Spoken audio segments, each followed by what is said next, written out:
Catherine's story begins, very appropriately, in France.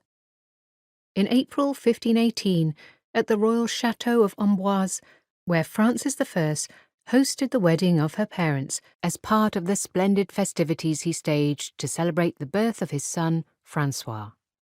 After 4 years of marriage and the birth of 2 daughters, both barred from inheriting the throne by the Salic law, Queen Claude had finally produced an heir to the Valois dynasty. It was an occasion for much rejoicing. It is difficult to overstate the importance of festivities as part of the rituals of court life across Europe, and Catherine herself would play a significant role in their development. While the passing of the Christian year was marked with a regular cycle of processions, feasts, and rites, for the court there were other more unexpected occasions for celebration. The spectacular entries that welcomed the king into the cities of his realm, for example, the solemn pomp of coronations and funerals, or the noisy fireworks and parties that acclaimed victory on the battlefield and the signing of political treaties. Above all, the ruling dynasties of Renaissance Europe celebrated the marriages that were designed deliberately to forge political alliances in Renaissance Europe, and the birth of heirs to guarantee their futures. The christening of the Dauphin provided Francis I with the occasion not only to celebrate a dynastic milestone, but also to promote his political agenda.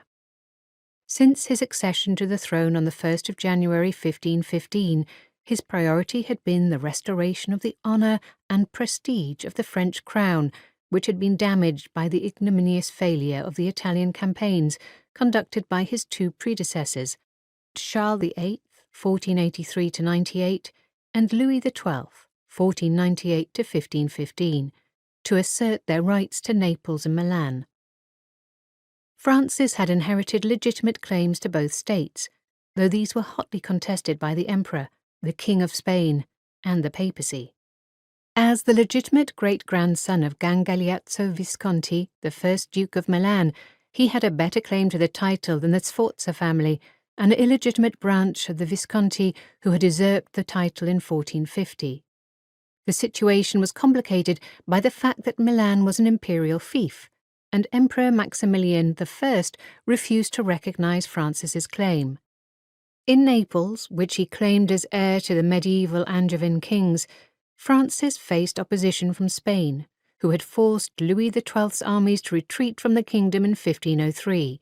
Moreover, both Charles VIII and Louis XII had also earned the enmity of the Pope in Rome, a mistake Francis I himself was determined to avoid.